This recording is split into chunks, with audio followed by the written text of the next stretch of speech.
형님, 스테로이드 이용자가 내추럴보다 다이어트가 얼마나 더 쉬운가요? 사실 저는 뭐 큰 차이가 없는 것 같아요. 스테로이드 사용자가 대사가 빨라지는 거는 있거든요. 내 몸에서 열이 많이 나고 대사가 빨라지는데 그만큼 식욕이 또 올라가요. 그러니까 이게 되게 재밌어. 옛날보다 제가 식욕이 좋아졌거든요. 스테로이드의 작용이기도 하고 부작용이기도 저는 하다고 봐요. 식욕이 올라가니까 음식 참는 게 더 힘들어져요. 스테로이드를 쓸수록.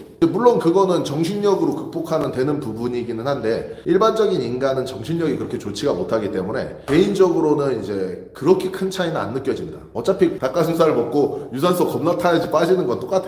프로카드 획득하면 그 후는 계획이 뭔가요? 올림피아 나가는 게 도전이죠. 미스터 올림피아를 나가는 게 아마 모든 보디빌딩 하시는 분들의 꿈일 거예요. 저는 뭐 계속 시합을 나갈 예정이라 미스터 올림피아가 마스터즈도 생겼거든요. 40세 이상끼리만 시합을 해서 1등을 하면은 올림피아를 갈 수 있습니다. 45세 이상에도 올림피아를 가고 50세 이상 뭐 이렇게 카테고리가 새로 생겼어. 나이별 카테고리가 생겨서 저는 이제 거기서 경쟁을 해야죠. 내년 1월이 되면은 만 40세예요. 만 40세 이상 카테고리에 들어갈 수 있어서 내년부터는 이제 마스터즈로 아마 시합을 뛰겠죠. 그렇게 해서 이제 올림피아까지 가보면 재밌지 않을까. 뭐 인생의 꿈이죠. 올해 재팬에서 마스터즈 프로 퀄리파이어 있어서 35세 이상에서 2장 나옴. 35세가 근데 조금 빡세요. 제가 지금 35세 이상을 나가야 되잖아요. 35세 이상은 조금 빡세고 내년이 이제 40세 이상이 되잖아요. 40세 이상에서는 거의 확정이지. 그래서 올해는 저도 이제 동네 헬스님이 얘기하신 것처럼 일본 시합이 8월이거든요.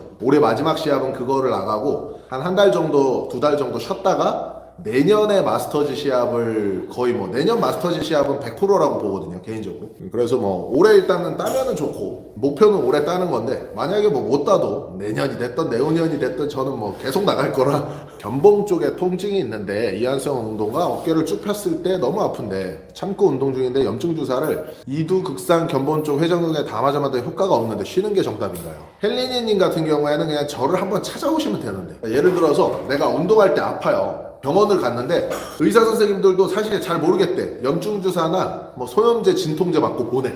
근데 내가 운동을 하면 또 아파. 이런 분들은 굉장히 높은 확률로 근육 밸런스 자체가 깨진 겁니다. 그런 분들은 병원 치료 자체가 사실 잘 안 돼요. 왜냐하면은 구조가 다친 게 아니거든요. 어깨에 이상이 있는 게 아니야 현재. 이렇게 생각하면 쉬워요. 우리가 팔을 들 때 상부 승모근, 하부 승모근, 전거근 이 상방 회전하는 애들은 힘을 써야 되고 반대로 하방 회전하는 애들 견갑거근, 능형근, 소흉근 이런 애들은 힘이 약간 풀려야지 상방회전이 부드럽게 나와요. 근데 이 밸런스가 깨졌다. 그럼 아프다고. 근데 이거는 병원에서 볼 수가 없어요. 병원에서는 이제 대부분 영상의학이라 그러죠. 엑스레이나 뭐 CT, MRI를 찍어서 구조가 다쳤는지 확인을 하죠. 구조에 손상이 있으면 병원에서 치료를 하는 거예요. 근데 구조의 손상이 명확하지가 않아. 병원 갔는데 명확하게 어디가 아픈지 잘 몰라. 이런 경우도 많거든요.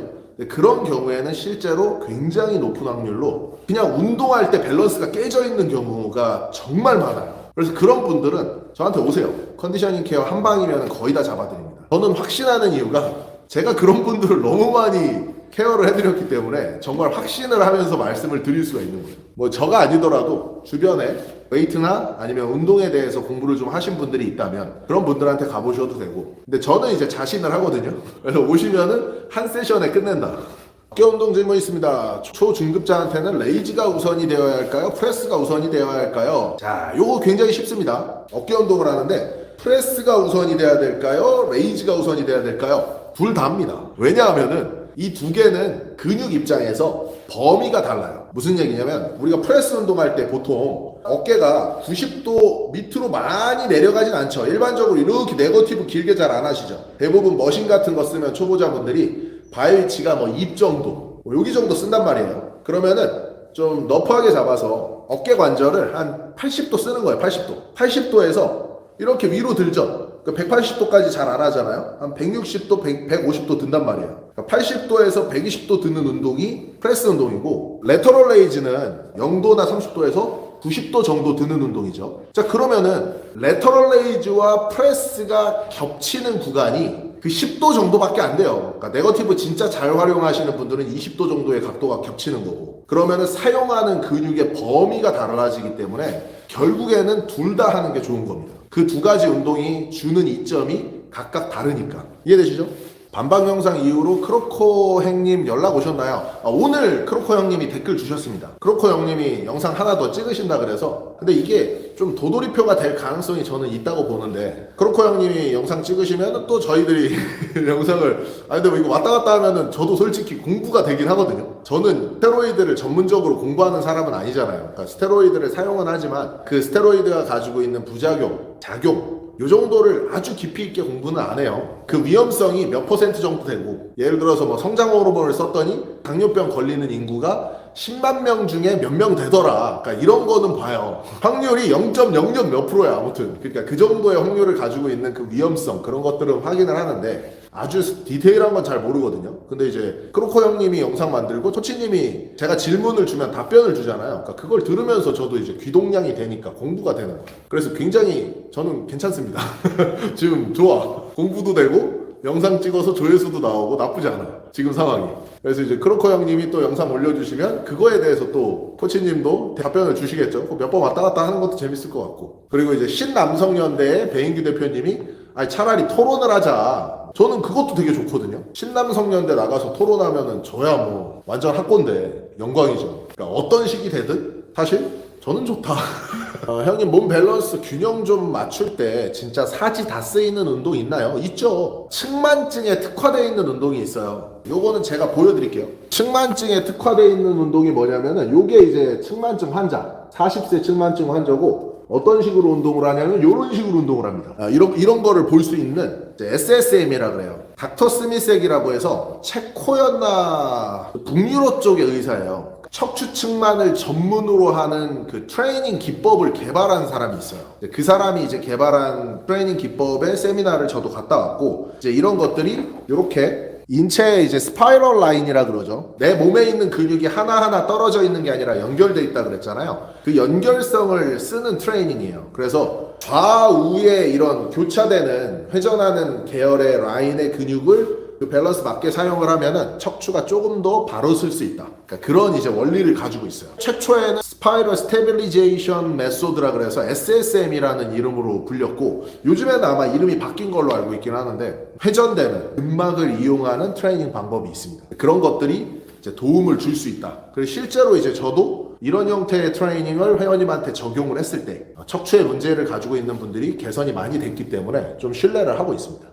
갈릭고 흑마늘 운동할 때 진짜 좋은데, 남자한테도 진짜 좋은데 한번 드셔보세요.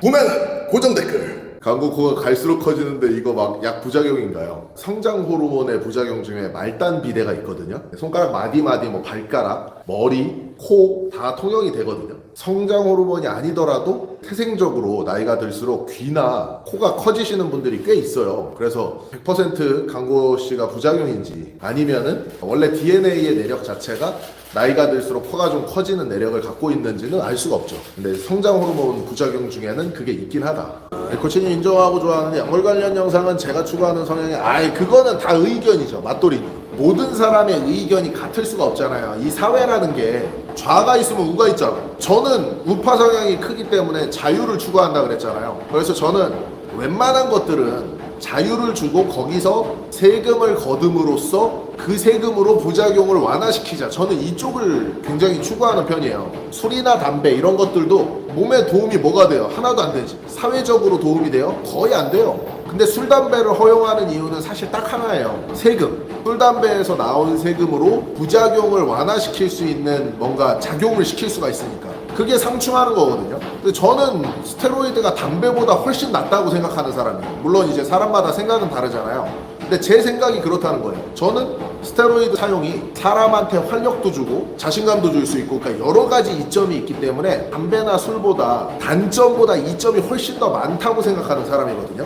근데 이제 이거를 음지에만 두면 몰래몰래만 쓰니까 세수가 안 거치잖아. 그러니까 내 주장은 이거야. 세금을 매겨서 차라리 그 부작용을 완충시킬 수 있는 세수를 마련하면 윈윈이지 않냐. 근데 이제 어떤 사람들이 마약이랑 비교를 해요. 마약이랑 스테로이드의 가장 큰 차이점이 뭐냐면은 이점이 없다는 거예요. 이점이. 스테로이드라는 거는 미국에서 TRT로 굉장히 노년층, 중장년층한테 아주 활성화가 돼 있는 게 TRT잖아요. 그리고 그 노년층이 에너지가 생기고 활력이 생기니까 그 사람들이 일을 함으로써 사회가 다시 한 번 더 굴러갈 수 있는 여건을 두거든요. 근데 이제 우리나라는 TRT에 대한 개념도 잘 모를 뿐더러 무조건 반대하잖아. 뭐가 들어오면. 네, 그러다 보니까 이제 좋은 측면과 나쁜 측면을 다 보지 못한다. 근데 마약이랑 비교하는 사람들은 진짜 멍청한 게 마약은 담배랑 비교해야 돼요. 담배가 유일하게 이득이 되는 게 뭐냐? 핀 사람이 기분이 좀 좋아져. 담배의 유일한 이점이에요. 이건 마약하고 똑같아요. 마약도 빤 놈은 지가 기분이 좋잖아. 마약의 이제 치명적인 일은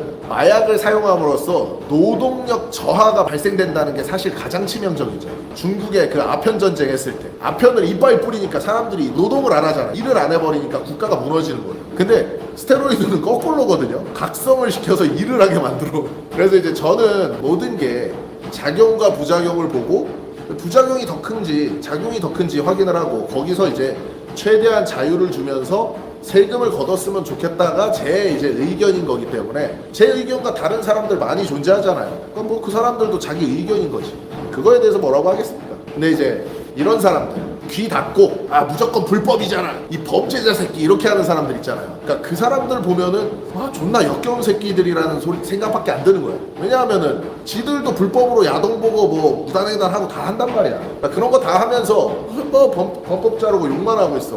그러면은 사회가 어떻게 발전되겠어요? 그러니까 이렇게 좋은 토론 맞돌이님처럼 좋은 토론을 하면서 상대방의 의견 중에 어떤 부분이 나랑 다르고 어떤 부분이 맞다. 그럼 이 좋은 부분이 있고 나쁜 부분이 있다. 이렇게 생각할 수 있으면은 굉장히 좋은 토론이 될 수 있다고 생각합니다. 강할린이 그럼 성매매나 AV도 합법화하고 세금을 걷는 게 더 좋다고 생각하시나요? 저는 100% 거기에 동감합니다. 성매매를 아무 데서나 하는 것보다는 관광지구를 만드는 게 저는 훨씬 더 낫다고 봐요. 지금 강원랜드가 유일하게 합법적으로 도박을 할 수 있잖아요. 국내 자국민이 유일하게 합법적으로 도박할 수 있는 데가 강원랜드예요. 그러니까 그런 것처럼 이런 뭔가 해소할 수 있는 지구를 만들고 거기서 세수를 확보하는 게 굉장히 좋다고 보고 AV 산업 같은 경우에는 저는 완전 강추인데 일본보다 더 하면 더 했지 우리 한국 사람들이 덜 하지 않다고 보거든요. 그래서 저는 그거는 세금을 걷고 할 수 있다면은 무조건 수면 위로 올라가야 된다고 생각해요.